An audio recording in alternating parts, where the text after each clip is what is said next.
Hello tout le monde, je vous retrouve ce soir pour le débrief de Gand-Wevelgem, ou plus exactement du Flandersfield, nouvelle appellation de cette course. Flandersfield qui s'est couru cet après-midi et qui présentait tout de même un plateau de qualité. Côté profil, les coureurs avaient là 240 km plutôt à l'avantage des équipes de sprinters. Côté sprinter, d'ailleurs, il y avait du beau monde avec, entre autres, Jonathan Milan, Paul Magnier, Jasper Philipsen et bien sûr Tobias Loon Andresen. Nonobstant, attention, dans les 100 derniers kilomètres, il y avait quand même un enchaînement de difficultés conséquent avec par 3 fois l'ascension du Kemmel. J'ajoute que de 80 à 70 km de l'arrivée à peu près, il y avait aussi un bon secteur gravel propice à une course de mouvement. Et donc, dans cette course de mouvement, il fallait bien évidemment garder un œil sur Mathieu Van Der Poel pour Alpecin, Wout van Aert pour Visma, Florian Vermeersch pour UAE, ou encore Filippo Ganna pour Ineos. Bien, au résumé de la course, 8 bonhommes vont s'échapper dans la première heure de course. Au passage des premiers secteurs pavés à 150 bornes de la ligne, le groupe de 8 en tête va compter un bon matelas d'avance sur le peloton avec 5 minutes de crédit. À la sortie de ces premiers secteurs pavés, le peloton va se scinder en deux, des conséquences d'un vent de côté. Côté favori, Filippo Ganna et surtout côté sprinter, Tobias Loon Andresen et Jonathan Milan vont se faire piéger. Cette petite bordure va pousser la course à s'accélérer de quelques niveaux. De fait, à l'approche du Kemmelberg dans les 100 derniers kilomètres, l'échappée de 8 va voir le retour du premier peloton sous la minute. Dans le Monteberg, juste avant le premier passage du Kemmelberg, une partie du deuxième peloton va savoir faire la jonction avec le premier peloton. Ganna, Brennan, Milan et Andresen vont notamment faire la jonction. À 90 km de l'arrivée, ça va être le premier passage par le Kemmelberg. Cette première ascension va se faire plutôt tranquillement, mais directement après, sur le vent de côté, de nouvelles cassures vont se produire. Ça va encore faire monter l'intensité de la course d'un cran, d'autant que juste après, ça va être le passage gravel. Ici, la course va atteindre un premier pic d'intensité avec entre autres les accélérations de Jasper Stuyven et autres Christophe Laporte. Mais à la sortie du gravel, la course va brutalement baisser de régime et on va avoir un peloton compact et composé de l'ensemble des favoris à l'approche de la deuxième ascension du Kemmel. À ce moment-là de la course, il y avait donc encore 6 des 8 fuyards du matin à l'avant, avec 30 secondes d'avance sur un peloton groupé. Ce moment de course très calme va être littéralement le calme avant la tempête, puisque dans la deuxième ascension du Kemmel, Wout van Aert va placer une accélération très forte. Côté favori, seuls Mathieu Van Der Poel et Florian Vermeersch, un peu plus à la limite, vont savoir s'accrocher. Et à la bascule du Kemmel, les 3 avions de chasse vont rattraper les 6 hommes de fuite. Un échappé va être distancé et on va donc avoir 8 hommes qui vont ouvrir la route entre les 2 dernières ascensions du Kemmel. Derrière, c'est la Décathlon d'Andresen et la NSN de Biniam Girmay qui va rouler, mais l'écart va se creuser entre le groupe de tête et le peloton.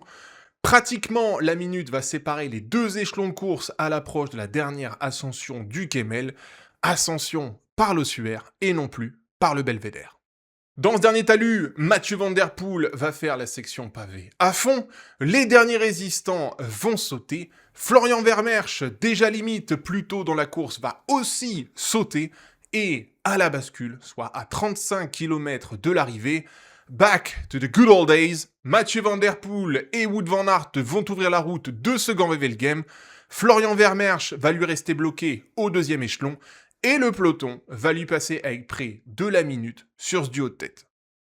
Le bras de fer se situe là en cette fin de course, qui, du duo de tête ou du peloton, va avoir le dernier mot de ce Flandersfield. À 20 km de la ligne, le peloton, bien uni dans sa poursuite, va faire baisser l'écart à 40 secondes. Nonobstant, dans ce peloton, beaucoup de coureurs vont crever dans ces 20 derniers kilomètres. Côté sprinter, Luc Lamperti et surtout Jonathan Milan vont faire partie des malchanceux. Bref, à 10 km de l'arrivée, Florian Vermeersch, qui était encore au deuxième échelon de course, va se faire croquer par le peloton. L'écart avec le duo tête va déjà basculer autour des 20 secondes. À ce moment-là, ça sent alors le roussi pour le super duo tête Van Der Poel-Van Aert. À 5 km de l'arrivée, le peloton sur le point de croquer Van Aert et Van Der Poel va voir la fugue d'Alex Segard qui va savoir faire la jonction avec les deux de devant. Mais derrière, Filippo Ganna, auteur de très gros relais dans le final, va venir condamner les 3 fuyards à la flamme rouge. Dans ce dernier kilomètre, Decathlon, comme souvent en ce début de saison, va être bien en place pour emmener Andressen. Andressen va produire son effort milieu de route au bon moment, mais sur la gauche, Philipsen, très bien emmené par Florian Sénéchal, va extrêmement bien déclencher son effort. Le duel est là dans les 150 derniers mètres, mais Philipsen va savoir conserver son avantage jusqu'à la ligne et devancer Andressen de fort belle manière. La porte pour Visma est 3, Arnaud Delis 4 et c'est Robert Donaldson pour Jayco qui va venir chipper la place de 5. Allez, au débrief de ce Flanders Field, j'ai trouvé que la course aura été ultra intense à partir du moment où il y aura eu la petite bordure passée les premiers secteurs pavés à 150 km de la ligne. Par la suite, sera vraiment enchaîné en termes d'intensité avec un premier Kemmelberg et un passage des secteurs gravel à balle. C'est vrai que la course sera quand même bien redescendue, voire quasiment au point mort à l'approche du deuxième Kemmelberg, mais après, ça n'a plus du tout débranché jusqu'à l'arrivée. Van Aert, Van Der Poel et Vermeersch sont détachés dans le deuxième Kemmel. Derrière, ça a dû garder un rythme très élevé pour garder le trio de tête à distance respectable.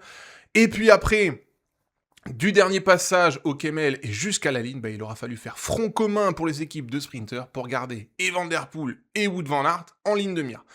Bref, toute cette poursuite là dans les 50 derniers kilomètres aura vraiment mis les organismes sur les rotules. D'ailleurs, à la fin de ce Flanders Field, on le voit, il reste 30 gars pour se jouer la victoire.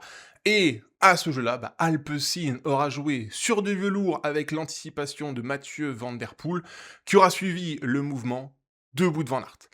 Alors, avant de parler d'Alpecin et des grands gagnants de cette journée au global, on va quand même dresser le tableau des sprinteurs malchanceux sur cette épreuve. Pour Soudal, Paul Magnier aura manqué dans le final, mais Paul Magnier aura encore une fois été malchanceux dans la sortie du secteur Gravel. Il a été contraint de changer de vélo à 70 bornes de l'arrivée, et ça lui aura bouffé énormément d'énergie, et je pense que c'est ce problème mécanique-là qui lui aura vraiment bousillé sa fin de course. D'ailleurs, à l'approche du deuxième Kemmel, et une fois passé le deuxième Kemmel, à ce moment-là, Paul Magnier disparaît totalement des radars, et c'est, je pense, ce changement de vélo malheureux à 70 km de l'arrivée qui aura malheureusement condamné une potentielle bonne journée de notre coureur français. Pour IF et Lidl, Luc Lamperti et Jonathan Milan étaient eux présents dans les 20 derniers kilomètres dans le peloton, mais eux ont été également victimes de problèmes mécaniques, de crevaisons qui leur auront bouffé leur fin de course et condamné les chances de victoire et de Lidl et d'IF dans ce final de course. D'ailleurs, je pense qu'il va falloir se pencher sur ces problèmes de crevaison dans la soirée parce que je trouve qu'il y a eu beaucoup trop de crevaisons dans les 20 derniers kilomètres, ou en tout cas dans la dernière demi-heure de course. Et puis enfin, peut-être encore plus malchanceux et d'autant plus cruel pour Red Bull, Jordi Meeus aura eu un ennui mécanique dans le dernier kilomètre qui l'aura empêché de disputer une potentielle victoire à l'arrivée. Ça, c'est quand même le très gros coup dur pour Red Bull qui avait tout bien fait dans la chasse de Wout van Aert et Mathieu Van Der Poel. Meeus avait, je pense, peut-être les jambes pour jouer dans les 5 ou dans les 3 au terme de ce Flanders Field, mais Red Bull n'a juste pas du tout été verni dans ce final de course. Ce qui aura été, du coup, à l'inverse, une aubaine absolue pour Alpecin et Visma qui avaient, eux, joué très fin dans ce final, compte tenu de la présence et de Van Aert et de Van Der Poel à l'avant dans le dernier quart de course. D'ailleurs, venons-en à Alpecin et Visma. Visma aura joué une partition plutôt agressive avec les offensives de Christophe Laporte dans les 100 derniers kilomètres. Du côté du sprint, à la base, on aurait pu penser que Visma avait une carte à abattre avec Mathieu Brennan, mais il faut dire que côté sprinter, justement pour Visma, Mathieu Brennan aura été à contre-temps toute la journée et ne présentait donc plus une option valable dans les 100 derniers kilomètres pour Visma. Chez Visma, à partir de là, on aura totalement assumé la course de mouvement et ce jusqu'au bout avec l'accélération de Wout van Aert dans le deuxième Kemmelberg. Van Aert aura d'ailleurs été très bon, voire excellent dans ce final vers Wevelgem. Il n'aura pas manqué grand-chose au duo Van Der Poel-Van Aert pour se disputer la gagne à l'arrivée. Et même malgré l'offensive non payante du Belge repris à la flamme rouge, eh bien Visma aura quand même su tirer son épingle du jeu au terme de cette journée, puisque Christophe Laporte aura terminé au 3e rang de ce Flanders Fields au sprint. Donc ça, pour nous, suiveurs, c'est une très bonne chose à l'orée du Ronde van Vlaanderen et de Paris-Roubaix. Christophe Laporte et surtout Wout van Aert sont dans l'allure et il va falloir compter sur eux sur les 2 prochains monuments qui vont pointer le bout de leur nez, ces 2 prochains dimanches.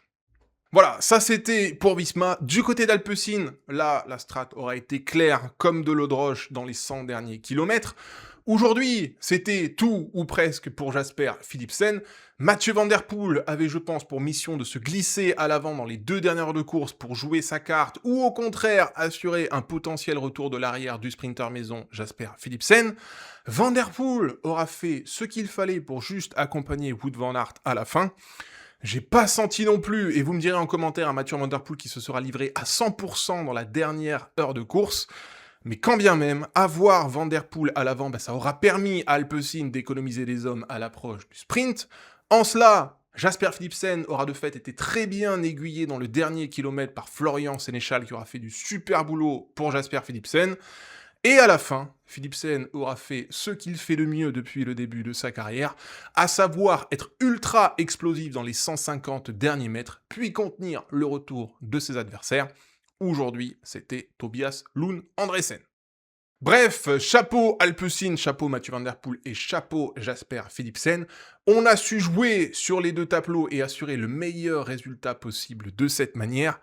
Alpecin, les gars, sont très bien en place à une semaine d'un Ronde où on devra compter sur Mathieu Van Der Poel et à 2 semaines d'un Roubaix où il faudra compter, j'en suis sûr, sur Jasper Philipsen en plus de Mathieu Van Der Poel. Voilà, dans le cas des autres équipes costauds de ce Gand-Wevelgem, je vais bien sûr pointer Decathlon qui nous aura encore montré un collectif taille patron aujourd'hui. C'est l'équipe qui aura le plus chassé de la journée derrière Mathieu Van Der Poel et Wout van Aert. C'est eux, avec Red Bull et Filippo Ganna dans le final, qui auront condamné le super duo de tête au terme de ce Flanders Field. Danoule aura été encore une fois hyper costaud. Puis, même dans l'approche du sprint, là j'ai encore trouvé qu'ils ont été encore bien en place et on aura vu un case-ball de très très bonne qualité pour propulser au mieux Andresen, même si Andresen échoue aujourd'hui à la 2e place de ce Flanders Field. Donc voilà, Decathlon et Red Bull, c'était jusqu'ici pour moi les 2 très grandes satisfactions collectives de ce début de saison. Et ce sera vérifié aujourd'hui en poursuite derrière Van Der Poel et Van Aert. Très bon collectif Red Bull, très bon collectif Decathlon. Allez, un dernier mot sur quelques équipes ou quelques individualités.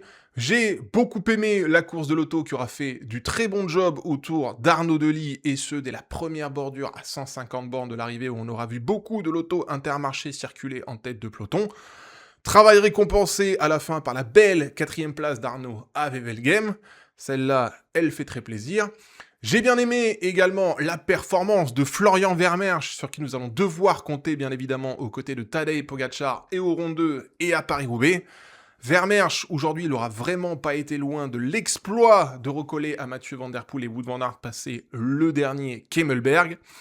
Ensuite, j'ai bien aimé aussi le petit coup de Trafalgar d'Alex Segard qui aura su recoller à Van Der Poel et Van Aert aux 5 km.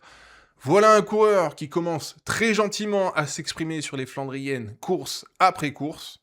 Et puis enfin, concernant Ineos sur qui on doit avoir un mot, bien ils auront rendu une copie plutôt timorée au terme de ce Flanders Field.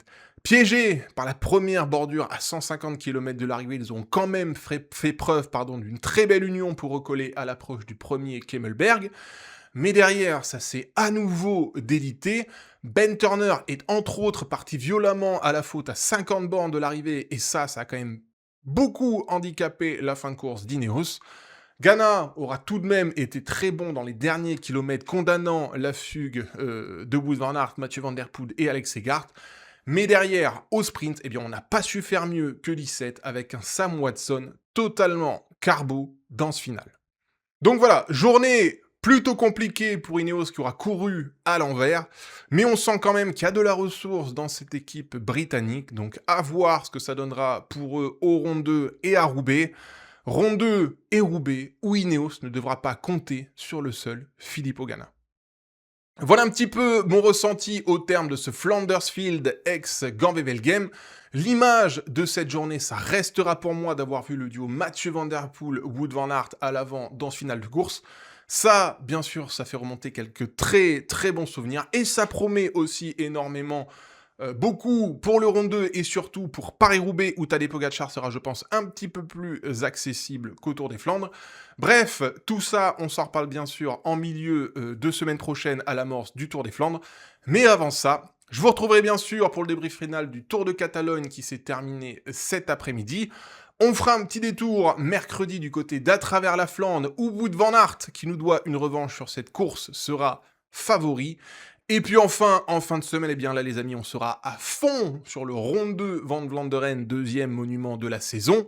Vendredi ou samedi, je vous capterai bien sûr pour l'avant-course. Et dimanche soir, on sera là, tous ensemble pour revenir sur ce Tour des Flandres qui s'annonce historique, pas sûr, peut-être, on verra bien, mais qui s'annonce pour sûr spectaculaire, avec en ultra favori, je pense, Tadej Pogacar et un deuxième échelon, Mathieu Van Der Poel et Wout van Aert. Wout van Aert qu'on retrouve vraiment à très bon niveau en ce mois de mars. Bon allez, sur ce, je vous abandonne et je vous dis à mardi pour le débrief du Tour de Catalogne. Ciao!